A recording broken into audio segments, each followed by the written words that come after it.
Hi, my name is Keefe. I'm a family medicine resident at St. Francis Medical Center and a PMAD survivor. Hi, my name is Chun. I'm a general pediatrician here in the Richmond area, and our practice is very interested in postpartum depression and PMAD screening. My name is Alethia Watford. I'm the clinical social worker at the VCU Health System for general pediatrics, where we screen moms for perinatal mood and anxiety disorders. Hi, I'm Janet Abraham. I'm the clinical social worker in the Department of OB/GYN at VCU Medical Center. Hi, my name is Adrienne Griffen. I'm the founder and executive director of Postpartum Virginia, where our mission is to help new moms overcome postpartum depression. Please join us in conversation.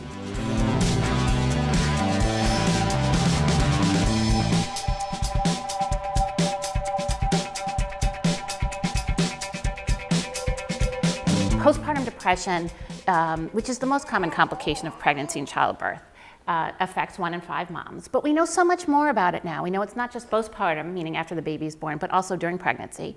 And we know it's not just depression, but it's also a lot of anxiety. So we have this big fancy term, perinatal, meaning the time frame from conception to baby's first birthday, mood and anxiety disorders.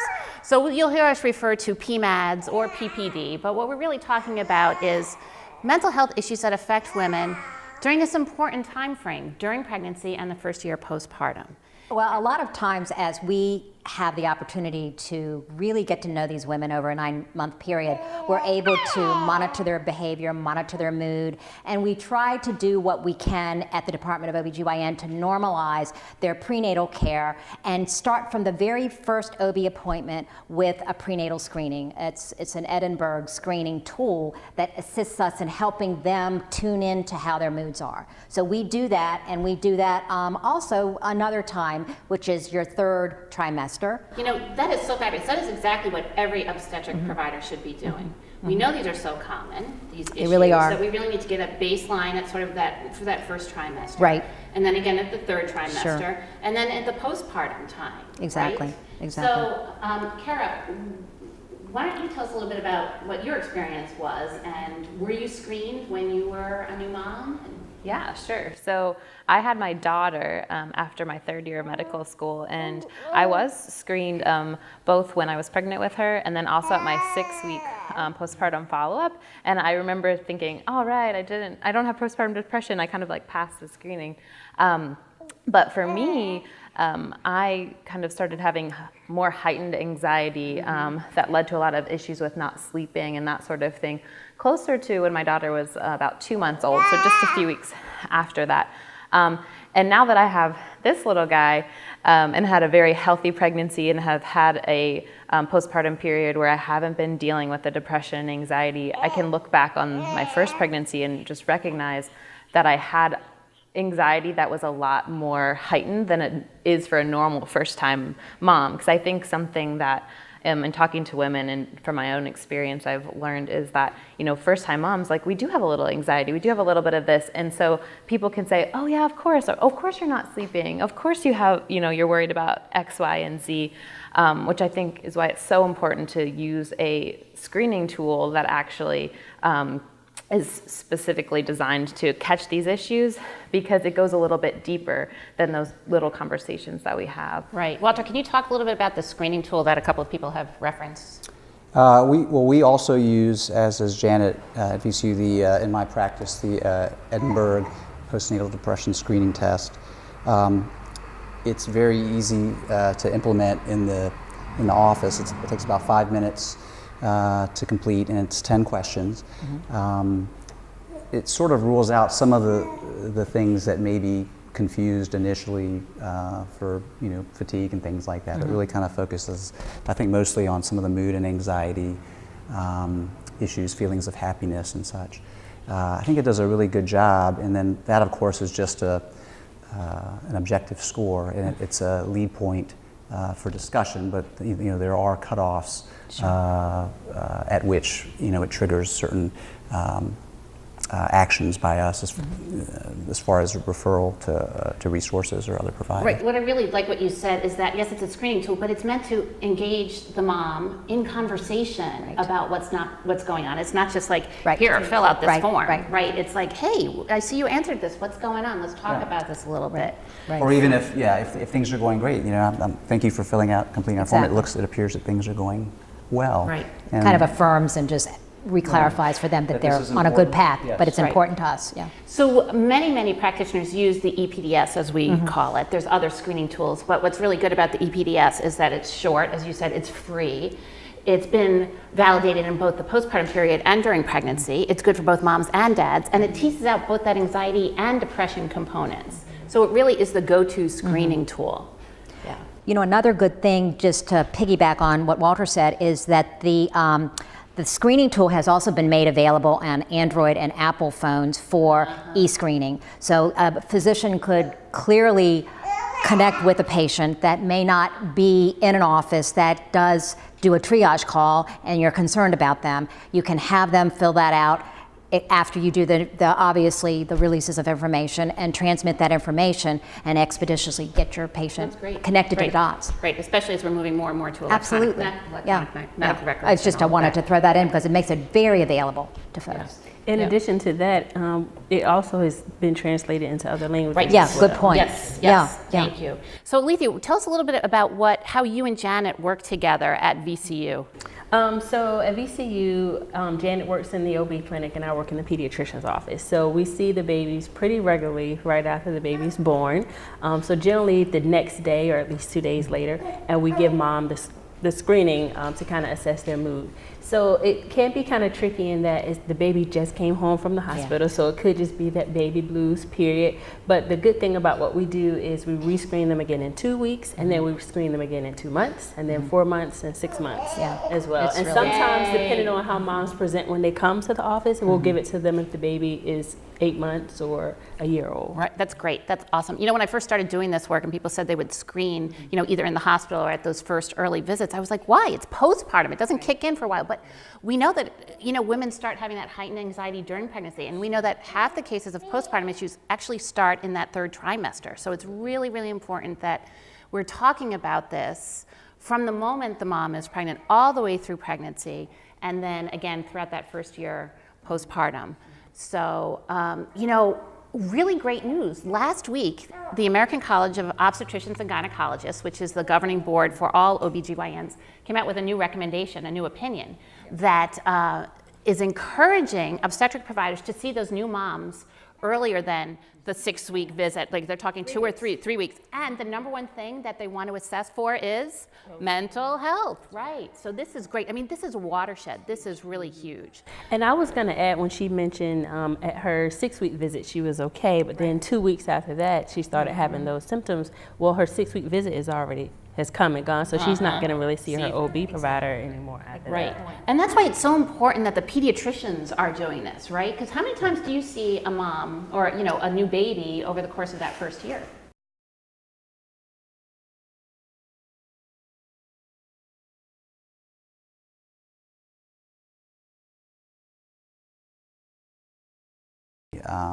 And sometimes the visit is dominated by certain aspects that the parents want to bring up, you know, in regards to development and such. But I think having the screening tool again in place that's part of your routine makes it a piece that has to be discussed, can't be skirted over. But to your point, I think longitudinally it's extremely important as the months go on. We even do an additional screening at 12 months based on the information through the DC Collaborative. Right. Similar in the beginning, but a little longer out. But sometimes it's an evolution, so I think it is important. And once a positive screening is flagged in the chart, you know, it's always going to be a conversation piece to pay.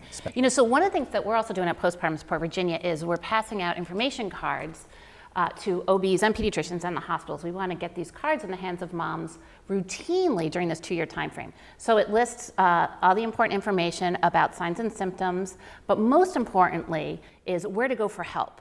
When I was struggling after my son was born, I knew all of this. I'm like, yes, yes, yes, yes. And it would be talk to your healthcare provider. And I did, and it was a disaster. So we try to give the very most local information. So if we have, say, a hospital that has a support group, we list that information, and then that's what they hand out.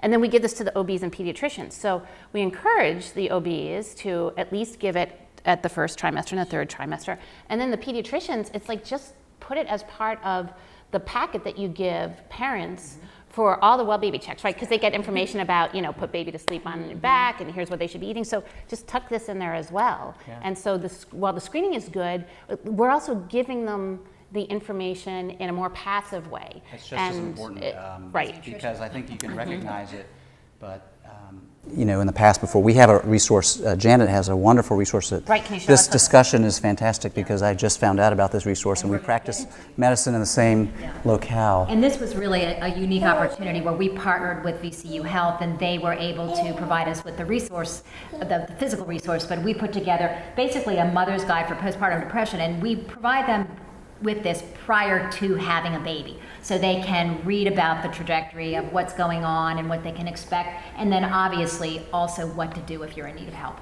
So I think that it's been a good toolkit for folks, and it's really it's demystified what to do if you don't feel good. Right. And, and you use it a lot too. So even if moms don't get it before the Right. baby's born or right after the baby's delivered, once they come to see us, You give it I'll again? give them that. I mean, I think having the resource, but I find that it's just the persistence through someone like Alethia, or the pediatrician, from my perspective, each time, because a lot of times when you're in a bad mood, it's difficult to pick up that phone So I think navigating the system for all mental health issues, not just postpartum depression.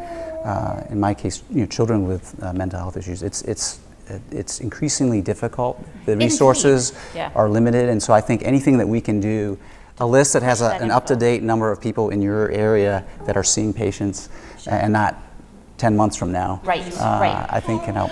So the way our system works now, in general, I mean, except for here where people are actually talking about it, is that, we don't talk about this, the most common complication of pregnancy and childbirth. We let women go along till they get worse and worse, and they fall off the cliff into the abyss of anxiety or depression.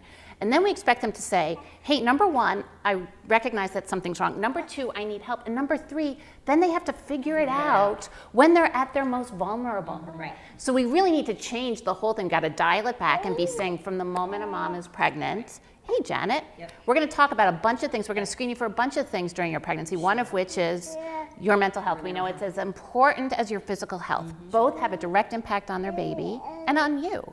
And really demystify it. I mean, I think for so long people have been like, well, I don't want to talk about it because I don't know what to do. I'm embarrassed. We got to reduce that stigma. It is the most common complication. And it affects women at all stages and all ages, all ends of the socioeconomic spectrum, because we know it's caused by a whole bunch of different things. We know that there's this huge change in hormones during pregnancy and right after a woman delivers. We know that it can be compounded by the lack of sleep, by the inherent characteristics that a woman has, previous history, trauma. I mean, there's a lot of stuff that goes into causing this. What we want to make sure is that women understand if they're experiencing this, that this is not their fault in any way. I know that in some communities, people, if they talk about it, it's like, well, you're sort of shamed, like you made this happen, or you did something wrong. And no, it's not. This is something that happens to a woman, and sometimes to a dad too, right? We know 1 in 10 dads can experience postpartum depression. Do you see any dads in your practice who may experience this, or they're probably even less likely to talk about it? Yeah, angry. We see the dads a little less often. That's just how it goes. But we certainly have, but nowhere near from what we're finding with the mom. I can't remember if it was you or another pediatrician I was talking to who said that they make both parents come in for the 4-month visit. Was it you? It wasn't me, No, but I like that idea. Yeah. It is awesome. Because then you can sort of screen both of them and say, hey, mom, how are you doing? Hey, other Or not partner. just to screen But the to dad have, also, but to have that conversation. to let the dad know that these are the things to look for in the mom. Absolutely. Because no one knows that individual more than the other adult. Right, and I think this, because we know there's so many well baby checks, like 2 weeks, a month, 2 months, 4 months, and I think they picked 4 months because the peak incidence for postpartum depression is actually between 2 and 4 months, right? Yeah. Another thing, Walter, that we do in our office space that you might find of interest is we have the, I think it's the Postpartum Support International, 1 in 7 women are going to experience it. So a woman walks in, she sees this image of a woman who is suffering from postpartum depression, and then we also have the companion piece in Spanish, so they know that it's a safe space to talk. Right. And they have that kind of relationship with you all too, because you get to know them really well. Yeah. So it's really kind of, and we've had patients that comment on that, like, oh, what's that? Or it's a conversation starter sometimes also. Right, because again, it's all about the conversation, right? Nobody just wants to be handed a piece of paper. No. It's like, You're not going to even read it. Exactly. It's like, hey, Mom, I care about you. It's, yeah. So, a couple other things. So what does it take to get a woman feeling well again, right? So at Postpartum Support Virginia, we've come up with something that we call the path to wellness. And we know it's a series of different things. We started to refer to this as sort of like the scaffolding that somebody needs to feel well. And it starts very basic with self-care, the very basics of getting enough sleep and eating properly and getting a little bit of exercise and getting some time off. Things that naturally keep us going, but when a mom has a new baby, it's almost impossible. So we help moms figure that out. Like, how can I get 4 or 5 hours of uninterrupted sleep? How can I get a little exercise? And I'm not talking about like running the Boston Marathon, but get outside, get some fresh air, take a walk around the block, all of those things. And in fact, we came up with these little door hangers, which we try to get out, that actually talk about daily requirements for new mothers. 4 to 5 hours of uninterrupted sleep, nutritious high protein meals, light exercise and sunshine, and 15 minutes of me time. And so, they put this on the door, shh, mom is resting. I know, so we also, when we get more money, we'll print more of these. But the idea being that mom really needs to take care of herself. Can I use that with my adult children also? Oh, yes, yeah. That's awesome. And we know that in some cultures, like we were talking earlier about, you have several friends who are from India. And tell us about what happens when they have a baby. I think so often they have family that comes, and stays with them. And part of that is having the support of somebody in the house, but a lot of it is also just that knowledge that you have from like your own mother, who raised you obviously to a point where you're healthy and well, and you can have somebody right there to talk about, what you're going through, or, is the baby supposed to be doing this? Is this normal? What, like kind of the expectations. Because I know with me, and I think with a lot of women, one of the reasons we can kind of have issues postpartum is because there are so many expectations that are set on new mothers that we see from images either on television or things that we read. There's, a lot of things that you're supposed to do with baby as far as feeding and sleeping and these different components, and you feel like if your baby isn't, breastfeeding well, or if your baby wakes up every hour, and you're not doing a good job and it's your fault, whereas I think mothers, people who've gone through this really know that there's so much variability. Right, with and babies. There's 2 people involved in this relationship. It's mother and baby, right? And, exactly. Everybody thinks that, right, as you said, if something's not going right, well, then the mom's doing something wrong. Well, hang on, it's a relationship. And you can feel like I'm doing this wrong, I'm doing that wrong, and it can really just, get on top of you. Yeah. Right. So we talked about sort of the self-care. That's the very first thing that we encourage moms to do. Second, of course, is some social support. So at Postpartum Support Virginia, one of our goals is we provide free support groups. Our goal is to have a group at every hospital in Virginia that delivers babies, because we know moms are sometimes lacking that social support. Maybe they've been at work up until the day the baby is born. I often talk with my mom about this, and she said when she was having us, everything was very different. The expectations were different. A woman was either a nurse or a teacher, and then she got married and stayed home and had kids. And everybody was doing that. So everybody on the street, so you had this natural social support system, and your mother lived around the corner and your sister lived down the street. I mean, I'm glorifying things, but things were very different. It's really not like that. A lot more single-parent households. Single-parent households. Mom has to go back to work.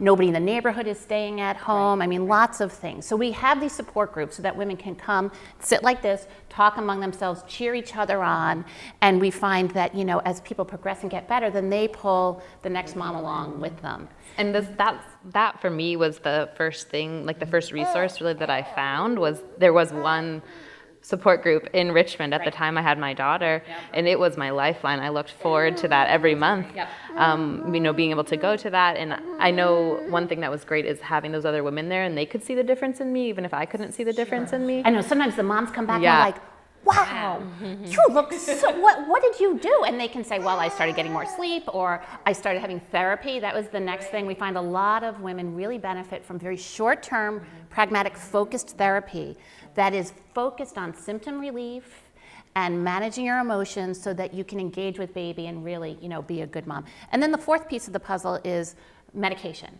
Right. And fortunately, there are safe and effective medications that women can take either during pregnancy or while they're breastfeeding. So we find that the package deal of improved self-care, social support, therapy, and medication helps all women get well again. And this is really, really important. These are temporary illnesses. Very temporary. Right? It is not a life sentence. And that's also what we try to encourage. And it can feel like that when you're going through it. You feel like it's never going to get better. But all the resources we've talked about, and I know that this time, both being pregnant and definitely going to my pediatrician this time around has been a complete 180, because I see all these resources when I go into the office. And of course, going through the postpartum depression and anxiety the first time, I kind of had a plan in place this time around, but if all these things I think had been there the first time, I don't think I would have gotten to as low of a place that I was in.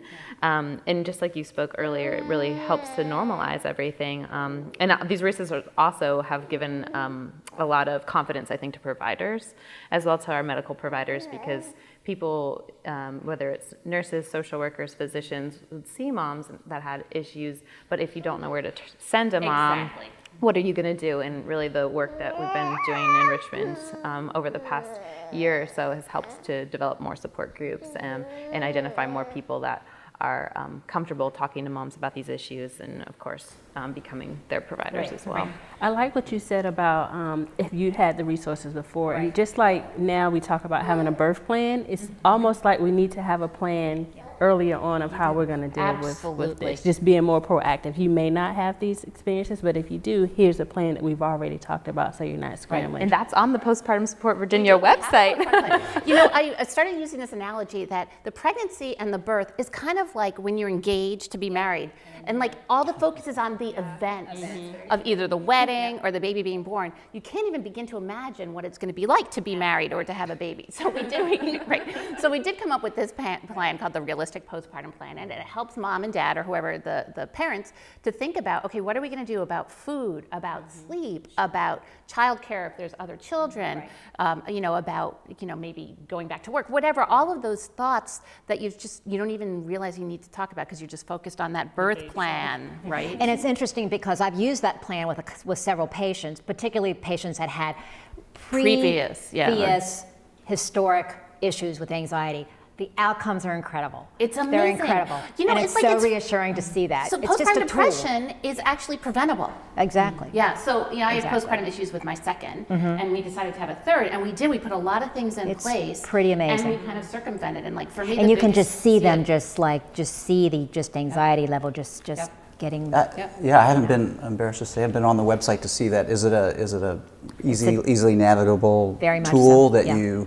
Yeah, so you basically fill in the elements of what you want it to be a part of your plan. Right. And it takes the anxiety from here, puts it on a piece of paper, some ownership, and everybody in the family has had an opportunity to dialogue about this. Right. And it's like, amazing. So for example, there's a page on what are we going to do about food. Yeah, and so you it's write like, it out. Okay, so we can here's places we'd like to order out from, or I'm going to make X number of meals and put them in the freezer. And put them in the freezer. Or we're going to sign up for a food chain. Yeah, it's awesome. You know, a food train or whatever those things are. And so very, very practical. Now we don't want people to obsess and say I got to fill in every line, but the idea is to get it's that a guide. conversation. It's just a roadmap. Right. Yeah, but it's pretty cool. Yeah. It really is. So we've started doing that. When it comes to baby blues, I talk to moms about when they first come home, how'd it go, first night home. From a sleep standpoint, relatively speaking, you do have a newborn baby. And then from an eating standpoint, are you having any crying spells? If you do, are you able to kind of have your moment and then function enough to take care of the baby and take care of yourself as well? And so generally that's about a 2-week time frame. And so after 2 weeks, if mom scores continue to be high, there's no change as far as how their mood is feeling, I guess shifting more towards getting more back to themselves, then that becomes a little bit more concerning about maybe Tell them there might what be you do when something something else going happens on. when it's bad. So if mom scores are high and they're having in the presence of thoughts of self-harm, because that is a part of the screening tool. So it really becomes a matter of assessing to determine the acuity of that. If so, because the form really looks at the last 7 days, sometimes moms don't really pay attention to that because they're really overwhelmed. They're just coming in trying to get their baby looked at.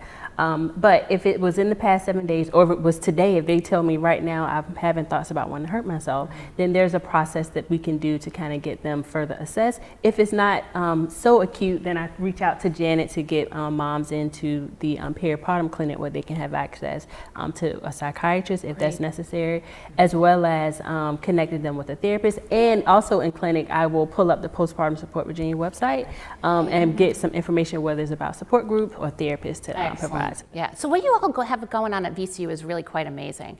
You know, you're working in the obstetric setting to screen the moms and connect them with resources. In the pediatric setting, you're working together. Like, that's a model that needs to be replicated in more places. It's a great model. I mean, it sounds like, so Alethia, you see every baby that comes in, or? Well, no, I don't see every baby, but if moms Alethia. score high on the Edinburgh, then I do have to see them. Okay. She has a hotline to me, and I have a hotline to her. Well, so it would be nice in a perfect world, you know, for those of us out in the community in the trenches, to have kind of that access to. And I think that's the access piece is. And you do that. You do that. This art, what she spoke about, and thank you for bringing that Yeah, up. I need to get The that peripartum clinic is available not only to VCU moms, For sure. but to women in the community. So as this well. is why this is good, because I mean, just like we're talking, I did not know that. And, There's we're so gonna many see- resources. Part of what Postpartum Support Virginia is doing is we get people on the ground at different locations, is going out to the OBs and the pediatricians, letting them Outreach, know, yeah. right, you know, not only here's how to talk about it, but here's the resources. We have various support groups, connecting specific practices with mental health providers so that you have a connection and can say, hey, let me call my friend over here and let me get I mean, you in. it sounds so simple that I need that number, but what I had a recent experience, a baby who had delivered downtown at your facility, and the score was significant, and it wasn't self-harm, but I was concerned, and I called her OBs, the residents, the office, and I think there was some unfamiliarity. Because I think I spoke with an ancillary staff, but I think I needed that number. And she got taken care of, and she's doing great. But I mean, it's little things like that that sometimes logistics. I think Right, we want to become make it as huge. easy as possible for moms to get help and make those warm handoffs whenever we can. First, we talked a little bit about the baby blues. I want to make sure everybody knows that that's really sort of the normal transition, right? That moms are kind of up and down, you know, the hormonal changes, the lack of sleep, that new baby in the house, all of that. But those should level out about 2 or 3 weeks. If they don't, or if it gets worse, that's when we get concerned, right? So that's an important thing about that. You know, one thing that we haven't talked about is the idea that lots of women during this time frame have these scary thoughts of harm coming to themselves or to their baby, and often at their own hands. And this is very, very common and very not talked about, because it can be kind of scary. You know, what mom is going to say, hey, I have this beautiful new baby, and, you know, I have visions of, you know, tossing the baby down the stairs or out the window or whatever. It's very, very common, and it's a symptom of OCD, obsessive compulsive disorder. And we need to actually normalize this more than virtually anything else. We need to say to moms, and I always do whenever I talk to them, how's it going? Are you, I do all my questions, but also, are you having thoughts that are scaring you? Thoughts of hurting yourself or your baby? And it gives them an opportunity. It makes me say it first so they don't have to. And it gives them the opportunity to say, yeah. And I say, I had these thoughts. I remember standing at the top of the stairs holding my baby thinking, what if I just fell down the stairs? Right. How long would we lie there? Who would find us? And as soon as I say that, they're like, oh yeah, I had this thought about doing whatever. And I would never do it. And that's really good when they say, I would never do that. That's what we want to hear. If they're having these thoughts and they're resonating with them and they want to act on them, that's when we get really concerned, right? I like how you framed it as, are you having any scary thoughts? Because one of the questions on the Edinburgh and on most screens for depression and suicidality, say, are you having any thoughts of harming yourself or anyone else? And those are kind of thoughts of harming someone else, the baby, but it's different. And I think that you can recognize that even when you're in that place. And so to have somebody frame it in a different way, that kind of signals to them that you understand what they are actually experiencing.